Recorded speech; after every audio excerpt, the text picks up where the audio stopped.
ആ ഒരു ദിവസം പ്രത്യേകിച്ചൊന്നും പറയാതെ അങ്ങ് പോവുകയായിരുന്നു. ഇവിടെ ഉണ്ടായിരുന്ന ബാഗോ തുണിയോ ഒന്നും എടുത്തില്ല. അപ്പൊ നിങ്ങൾ വിളിച്ചു ചോദിച്ചില്ലേ? ആ വിളിച്ചായിരുന്നു. കുറേ വട്ടം വിളിച്ചിട്ടും ഫോൺ എടുക്കാഞ്ഞപ്പോൾ ഞാൻ വാട്സപ്പിൽ ഒരു മെസ്സേജ് അയച്ചു. അപ്പോൾ അതിന് റിപ്ലൈ വന്ന്. എന്തായിരുന്നു റിപ്ലൈ? ആ, ഞാൻ ഇനി ഇവിടെ കണ്ടിന്യൂ ചെയ്യുന്നില്ല, എന്തോ യാത്രയും കാര്യങ്ങളും ഒക്കെ ആണെന്നും പറഞ്ഞോണ്ടാ റിപ്ലൈ വന്നത്. ഈവ ഇവിടെ മുറിയിൽ ഒറ്റയ്ക്കായിരുന്നോ? അല്ല, രേഖ എന്നൊരു അക്കൗണ്ടന്റ് കൊച്ചുകൂടി റൂമിലുണ്ടായിരുന്നു. അതിന്റെ ഓഫീസിൽ എന്തോ തിരിമറിയൊക്കെ നടത്തി പോലീസ് കേസൊക്കെ ആയപ്പം ഞങ്ങൾ അതിനെ ഇവിടെ നിന്ന് പറഞ്ഞു വിട്ട്. ഇവിടെ ബാഗും സാധനങ്ങളും ഇവിടെ ഉണ്ടെന്നല്ലേ പറഞ്ഞേ? ഇല്ല, അന്ന് മെസ്സേജ് ചെയ്തപ്പോഴേ ഞാൻ ബാഗിന്റെ കാര്യം ചോദിച്ചായിരുന്നു. അപ്പോൾ ഒരു ഫ്രണ്ട് വന്ന് കളക്ട് ചെയ്ത് കൊണ്ടുപോകുന്നാ പറഞ്ഞേ. ഒരു 2-3 ദിവസമായപ്പോ ആ ഫ്രണ്ട് വന്നങ്ങ് കൊണ്ടുപോവുകയും ചെയ്ത് ബാഗൊക്കെ. അപ്പൊ ആ ഫ്രണ്ടിനെ കണ്ടാ തിരിച്ചറിയാലോ? അയ്യോ, അന്ന് സോറി മാഡം, ഞാൻ അന്ന് ഇല്ലായിരുന്നു കേട്ടോ. ഞാൻ വിളിച്ചു പറഞ്ഞപ്പോൾ ആ രേഖയാ ബാഗൊക്കെ എടുത്തു കൊടുത്തത്. നീല, ഈ രേഖയുടെ ഡീറ്റെയിൽസ് കളക്ട് ചെയ്യണം. Okay sir. Thank you. സാറേ, പിന്നെ കഴിഞ്ഞ ദിവസം ഇവയുടെ കാര്യങ്ങൾ അറിയാൻ ഇവിടെ ഒരു ലേഡി വന്നായിരുന്നു. എന്നിട്ട് അവരെന്താ ചോദിച്ചത്? നിങ്ങൾ ഈ ചോദിച്ചതൊക്കെ തന്നെ ചോദിച്ചത്. എന്റെ നമ്പർ വാങ്ങിക്കൊണ്ട് പോയി, എന്നെ വിളിക്കുമെന്നും പറഞ്ഞോണ്ട്. അവരിനി വിളിക്കുകയോടെ വരിക മറ്റോ ചെയ്താൽ ഞങ്ങളെ ഉടനെ അറിയിക്കണം. ശരി സാർ. നീല നമ്പർ ഷെയർ ചെയ്യും. ശരി സാർ. ഹോസ്റ്റലിൽ നിന്ന് കിട്ടിയ അഡ്രസ്സിൽ രേഖ എന്നൊരാളില്ല. ഈ ഇവാ മറിയുടെ ഫേസ്ബുക്ക് ഫ്രണ്ട്സിന്റെ ലിസ്റ്റിൽ രേഖ എന്നൊരു പേരുണ്ടോ നോക്കിയേ. സാർ, രേഖ എന്നുള്ളൊരു പ്രൊഫൈലുണ്ട് സാർ. ഇനി ഇതായിരിക്കൂ ഒരു രേഖയും അവശേഷിപ്പിക്കാത്ത ആ രേഖ. ഇവയുടെ പ്രൊഫൈൽ ഒന്ന് ഓപ്പൺ ചെയ്ത ഇതിൽ ലാസ്റ്റ് പോസ്റ്റ് ചെയ്തിരിക്കുന്ന ഫോട്ടോ ഏപ്രിൽ 12, 2020 എല്ലാം വാരണാസിയുടെ random shots.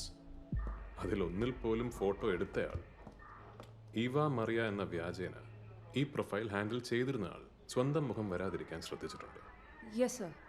Go to the previous photo. This one? No, the previous one. Okay sir. ഒന്ന് സൂം ചെയ്ത്. അതിന്റെ ബാക്ക്ഗ്രൗണ്ട് ഉള്ള ആൾക്കാർ എന്തായി ചെയ്യുന്നത്? അവര് മാസ്ക് ഡിസ്ട്രിബ്യൂട്ട് ചെയ്യുന്ന വോളണ്ടിയേഴ്സ് ആണെന്ന് തോന്നുന്നു. Neela, sir. call the team for a quick meeting right now. Okay. മരണശേഷവും ഇവയുടെ ഫോണും ഫേസ്ബുക്ക് പ്രൊഫൈലും ആക്റ്റീവ് ആയിരുന്നു.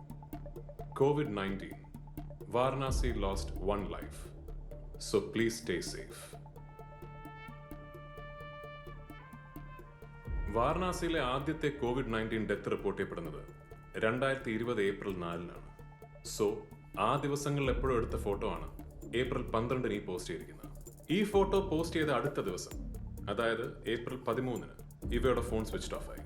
വിച്ച് മീൻസ് നമ്മൾ അന്വേഷിക്കുന്ന ക്രിമിനൽ 6 മാസത്തോളം കൊണ്ടു നടന്ന ഇവ മറിയ എന്ന ഐഡന്റിറ്റി വാരണാസിയിൽ ഉപേക്ഷിക്കുന്നു. അപ്പോ ഈ കുറ്റവാളി തിരികെ നാട്ടിലേക്ക് വന്നിട്ടുണ്ടാവും എന്നല്ലേ സാർ പറയുന്നത്? യെസ്, അതാണ് നമ്മുടെ പിടിവള്ളി. രാജ്യം മുഴുവൻ ലോക്ക്ഡൌണിന്റെ ഫസ്റ്റ് ഫേസിലായിരുന്ന ആ സമയത്ത് അന്യ സംസ്ഥാനങ്ങളിൽ നിന്നും കേരളത്തിലേക്ക് വന്ന ആൾക്കാരുടെ പേരുകളുടെ ഒരു ലിസ്റ്റ് ഹെൽത്ത് ഡിപ്പാർട്ട്മെന്റിന്റെയും LSGDയുടെയും ഡേറ്റാബേസിലുണ്ടാവും. സർ, പാൻഡമിക് പീരീഡിൽ ഞാൻ സർവൈലൻസ് ഡ്യൂട്ടിയിലുണ്ടായിരുന്നു. വാരണാസിയിൽ കുടുങ്ങിപ്പോയ 1000-ഓളം സൗത്ത് ഇന്ത്യൻ പിൽഗ്രിംസിനെ പല ബസ്സുകളിലായി അവരവരുടെ സ്വന്തം നാടുകളിലേക്ക് കയറ്റിവിട്ടത് ഈ ദിവസങ്ങളിലാണെന്ന് തോന്നുന്നു. അതിൽ മലയാളികളും ഉണ്ട്. Then we have to source that list ASAP. കൊടുത്തേ. സാർ,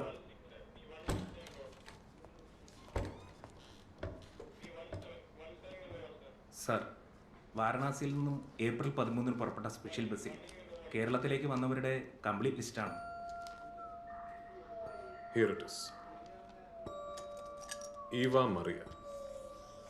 അപ്പൊ നമ്മുടെ ക്രിമിനലിന് അങ്ങോട്ട് പോയ അതേ പേരിൽ തിരിച്ചു വരേണ്ടി വന്നു.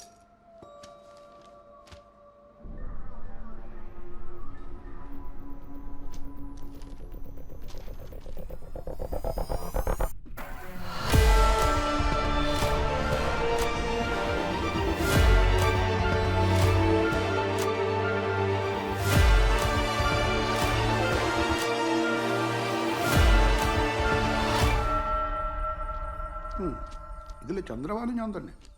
അത് മനസ്സിലായോണ്ടാണല്ലോ ഞാനിവിടെ ഇരിക്കുന്നത്. ഓ, എനിക്കറിയേണ്ടത് ആ ലിസ്റ്റിലെ വേറൊരാളെ കുറിച്ച്. ഇവ മറിയ. നിങ്ങൾ തമ്മിൽ പരിചയമുണ്ടോ? ഉണ്ട്. അതെ, ഞങ്ങൾ വാരണാസിയിൽ നിന്ന് ഒരുമിച്ച് ഒരു ബസ്സിലല്ലടാ നാട്ടിലേക്ക് വന്നത്. ആദ്യം ഞങ്ങൾ തമ്മിൽ ചെറിയ കശവിശയൊക്കെ ഉണ്ടായി. പിന്നെ ഞാൻ അങ്ങോട്ട് ഇടപെട്ട് കമ്പനിയായി.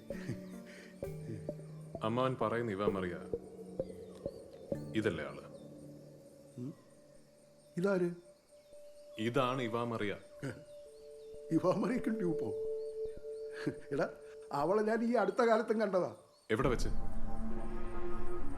എവിടെ വെച്ചെന്ന് ചോദിച്ചാൽ നമ്മുടെ സിറ്റിയിൽ ഈ ഭാഗത്ത് എവിടെ വെച്ച് തന്നെയാ. പക്ഷേ കൃത്യമായിട്ട് ഓർക്കാൻ പറ്റുന്നില്ല. വളരെ വളരെ പ്രധാനപ്പെട്ട ഒരു കേസിന്റെ ആവശ്യത്തിന് എന്തെങ്കിലും ഓർമ്മ വന്ന അമ്മാവൻ എന്നെ വിളിക്കണം. ഡാ, എന്തെങ്കിലും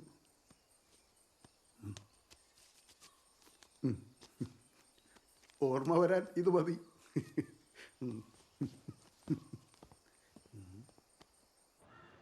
ബ്രീഫിംഗ് തുടങ്ങി. ഇല്ല, ഇപ്പൊ തുടങ്ങും. ആശാൻ അവിടെ? അവിടെ ഉണ്ട്. തിരക്കായിരുന്നു കേട്ടോ. സാർ, രാവിലെ ഇയാളുടെ ഫോണിൽ നിന്ന് എന്തൊക്കെയോ വാട്സാപ്പ് മെസ്സേജ് വന്നിട്ടുണ്ടായിരുന്നല്ലോ. തിരിച്ചു വിളിച്ചപ്പോൾ ഫോൺ സ്വിച്ച് ഓഫ്. അയ്യോ സാർ, അത് മോൻ ഫോൺ എടുത്ത് കളിക്കുന്നതാണ്. വാട്സപ്പിൽ കയറി മെസ്സേജ് അയച്ചിട്ട് ഫോൺ സ്വിച്ച് ഓഫ് ചെയ്ത് കളി. അതാ അവൻ്റെ ഇപ്പോഴത്തെ കളി. ഈ ഫോൺ പിള്ളേർക്ക് കളിക്കാൻ കൊടുക്കാനുള്ളതല്ല. മെസ്സേജ് അയക്കുന്ന മോനാണെങ്കിലും റിസീവ് ചെയ്യുന്നവർക്ക് അത് സിയാദിന്റെ മെസ്സേജാണ്. Sorry sir. I'd like to start with the elements of circumstances. ഏതൊരു അന്വേഷകനും അന്വേഷണത്തിനിടയിൽ ആവർത്തിച്ച് സ്വയം ചോദിക്കുന്ന 6 ചോദ്യങ്ങളുണ്ട്. അതിൽ നിന്ന് ആരംഭിക്കാം. ആദ്യത്തെ ചോദ്യം, ഹൂ ഇസ് ദ വിക്ടിം? സാധാരണ നമ്മൾ എണ്ണി തുടങ്ങുന്നത് 1 നിന്നാണല്ലോ. പക്ഷേ ഈ കേസിൽ ഞങ്ങൾ എണ്ണി തുടങ്ങിയത് 0 നിന്നാണ്. ആരാണ് കൊല്ലപ്പെട്ടത് എന്ന ചോദ്യത്തിന്റെ ഉത്തരം ഞങ്ങളെ ഒരു പേരിലേക്ക് എത്തിച്ചു. Eva Maria. Question number 2, when? എപ്പോഴാണ് ഇവ മറിയ മരിച്ചത്? അതിന്റെ ഉത്തരം ശാസ്ത്രീയമായി തന്നെ കണ്ടെത്തി. 2019 സെപ്റ്റംബർ മാസമാണ് ഈവ മരിച്ചത് എന്ന് ഉറപ്പിച്ച ഞങ്ങൾക്ക് മുന്നിലെ അടുത്ത ചോദ്യം, ഹൗ? എങ്ങനെയാണ് ഈവ മറിയെ കൊന്നത്? അബദ്ധത്തിൽ സംഭവിച്ചു പോയൊരു കൊലപാതകത്തിന്റെ അവസ്ഥയിലായിരുന്നില്ല ഈവ മറിയുടെ ശരീരം കണ്ടെത്തിയത്. വ്യക്തമായ ധാരണയോടെ ഈവ മറിയെ കൊന്ന് ശരീരം കഷ്ണങ്ങളായി മുറിച്ച് അത് പലയിടങ്ങളിൽ ഉപേക്ഷിക്കുകയാണ് ഉണ്ടായത്. അതിൽ നമുക്ക് കിട്ടിയത് ഒരു തലയോട്ടി മാത്രം.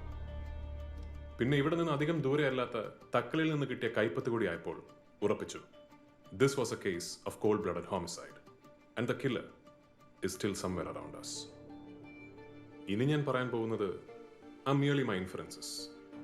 So let's ask ourselves, എന്ത് ഇന്റൻഷന്റെ പുറത്തായിരിക്കും ഈ കൊലയാളി ഇത്രയും ബ്രൂട്ടലായ ഒരു ക്രൈം ചെയ്തത്? എന്താണ് സത്യത്തിന്റെ അനുമാനം? ഈ അന്വേഷണ യാത്രയിലെ അനുമാനങ്ങൾ സത്യത്തിലേക്കുള്ള വഴികാട്ടികളാണെന്നാണല്ലോ പറയാറ്. ആ വഴികൾ ചിലപ്പോൾ തെറ്റാറുമുണ്ട്.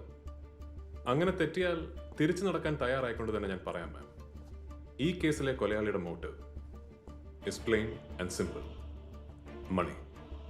Financial motive? Yes sir. സ്വന്തമെന്ന് പറയാൻ ആരും ഇല്ലായിരുന്നുവെങ്കിലും ഇവയുടെ പേരിൽ കോടിക്കണക്കിന് രൂപയുടെ സ്വത്തുണ്ടായിരുന്നു. കില്ലറുടെ മോട്ടീവ് അത് തന്നെയാണെന്ന് സംശയിക്കാൻ മറ്റൊരു കാരണം കൂടിയുണ്ട്.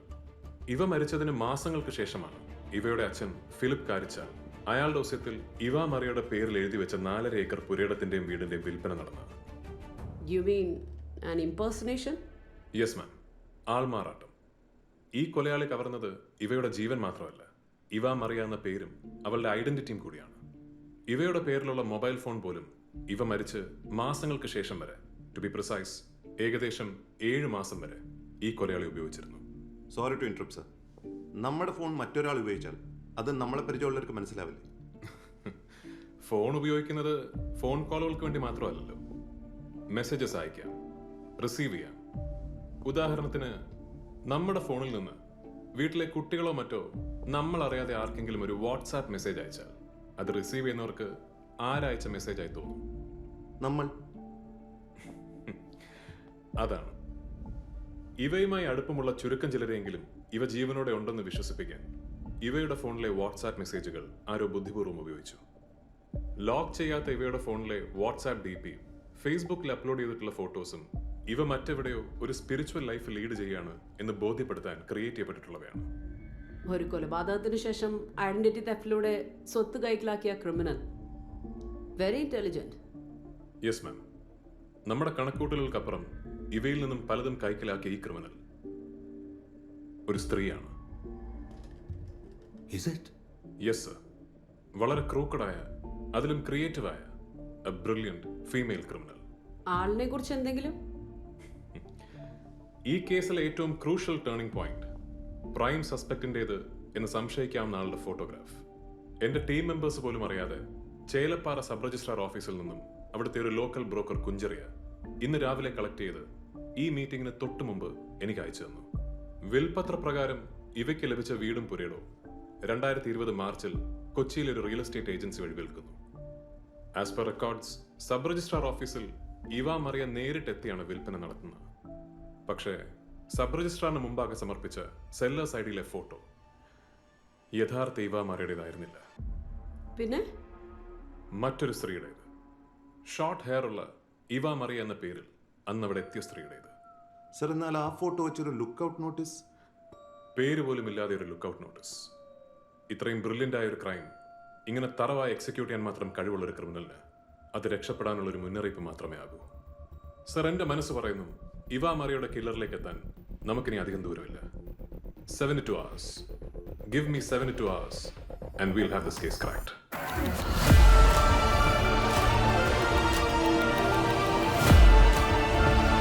ഈ ഫയൽ ടേബിൾ വെച്ചു. സർ, ആ ഹോസ്റ്റലിലെ വാർഡന ഒരു ഇമ്പോർട്ടൻറ്റ് ഇൻഫർമേഷൻ ഉണ്ട്. ഹലോ. ഹലോ സാറേ, യുവമറിയെ കുറിച്ച് അന്വേഷിച്ചൊന്ന ലേഡി ഇല്ലയോ? അവരെ ഞാനിപ്പോ ടി വി കണ്ടു സാറേ. ടി വിയിൽ? ഇപ്പോ ശരി സാറേ, ശരി, ഓക്കെ. അതീന്ദ്രിയ ശക്തികളെ കുറിച്ചുള്ള ചൂടൻ ചർച്ചകൾ നടക്കുന്നുണ്ട്. എന്നിരുന്നാലും നിറയെ സൈക്കോളജിക്കൽ ക്വസ്റ്റ്യൻസിനുള്ള ഉത്തരങ്ങൾ നമ്മൾ ഇനിയും കണ്ടുപിടിക്കേണ്ടതുണ്ട്. സൈക്കോളജിയും പാരസൈക്കോളജിയും ആ ചോദ്യങ്ങൾക്ക് പിന്നാലെയാണ് സോഷ്യൽ മീഡിയയിലും ചർച്ചകൾ സജീവമായി നടന്നുകൊണ്ടിരിക്കുന്നത്.